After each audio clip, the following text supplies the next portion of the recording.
देखो कटक भुवनेश्वर स्थिति संपूर्ण स्वाभाविक हो जाए। आज जदि आप पेट्रोल पंपर सेल देखिए स्वाभाविक जी हुए तार बोधे चारणा सेल हम आज पूरा दिन करे कारण एत मात्रा सेल हो 5 दिन में 15 दिन बिक्री होती तार अर्थ ग्राहकों टांकी तेल रही सी 5 दिन पर्यंत 7 दिन पर्यंत निज निज यूज अनुसार टांकी को फेरबार ना आप पूरा कटक भुवनेश्वर बुलिकी देखूँ सबू टांकी खाँ खाँ होगलानी ये स्थिति कटक भुवनेश्वर है किंतु तैल मुवमेंट गतकाली राति 12टा पर्यंत तैल कंपानी माने विभिन्न जिला को पहुँचेबा को चेष्टा करिसेंती जेहेतु एककालीन सबुआड़े क्राइसिस है सेतिपाई 2-3 दिन लगे स्थिति पूरा पूरी स्वाभाविक होगापी ओडिशा रे स्वाभाविकर अर्थ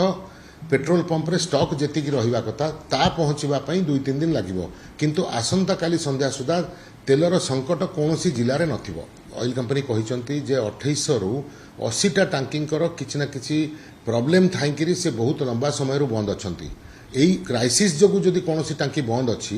ताले आमको जनइले आम सांगे सांगे सेटा को सॉल्व करने को चेष्टा करूँ जे जो कारण भी बंद थी खोल देखो तेल रेट बढ़िबो बोली बिल्कुल टांकी वाला जानी नथिले। आपण देखिथिबे मीडिया रे मु कही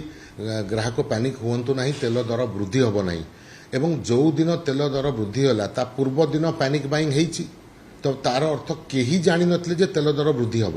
आ जदि पैनिक बाइंग होउतला आ पेट्रोल पंप खुशी रे तेल बिकुथिले ताहले सी कहीं बिकिले जदि दर वृद्धि जानी से तो अटकई था चेष्टा करते किसी टेक्निकल फॉल्ट करके न बिकवा किंतु निर्दिष्ट जदि कौन पेट्रोल पंप विषय आप जानी जहाँ पाखे तेल थाई सी बिकी नहांती दर वृद्धि पूर्व दिन ताहले आमको कहतु आम इनक्वारी करूँ जदि से सत हो एक्शन करा कहीं तैल कंपानी पाखे ऑटोमेशन डाटा जरिया रियल टाइम रे सबू पेट्रोल पंपर केते स्टॉक अच्छी जना जाए सो कौन पेट्रोल पंप रे स्टॉक थाई जदि से बिक्री करूँ ताले ता मध्य तैल कंपानी जानीपारे आउ इमिडिएटली पचारि पारे जे तेल अच्छी कहीं तुम बिकुन लोक क्राइसिस रे हंतसंत होउचंती कौन टांकी बंद अच्छी तैल कंपानी इमिडिएट एक्शन नहीं पारिबो कौन